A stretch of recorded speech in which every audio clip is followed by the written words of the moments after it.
ইতিকথায় আমি দেবান্বিতা। আজকে বানাচ্ছি শুক্তো। বড়িগুলো ভেজে তুলে রাখলাম, তারপর ওই তেলের মধ্যে পাঁচফোড়ন তেজপাতা ফোড়নে দিয়ে উচ্ছেগুলো ভালো করে ভেজে আমি তুলে রাখবো। তারপরে আরেকটু ফোড়ন দিয়ে দেবো। ওই তেলের মধ্যেই পাঁচফোড়ন দিয়ে বিভিন্ন রকম সবজিপাতি কেটে রেখেছি, গাজর, সজনে ডাঁটা, রাঙা আলু, বিনস, এগুলো আমি ভালো করে ভেজে নেব। নর্মাল সবজিপাতির থেকে একটু অন্যরকম সবজিপাতি দিয়েই আজকে হচ্ছে শুক্তো। এখানে একটা মশলার পেস্ট আগে থেকে বানিয়ে রেখেছিলাম। দুধ আমি আগে থেকে জাল দিয়ে রেখেছি, কারণ দুধ দিয়েই শুক্তোটা হবে।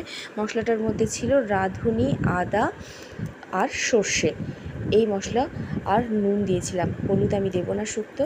তো এগুলো দিয়ে দুধ দিয়ে একসাথে আমি চাপা দিয়ে দেবো। একটু কষিয়ে নিয়ে সেদ্ধ হয়ে গেলে বড়ি আর উচ্ছেগুলো দিয়ে দেবো, দিয়ে আর একটু চাপা দিয়ে সেদ্ধ হতে দেবো।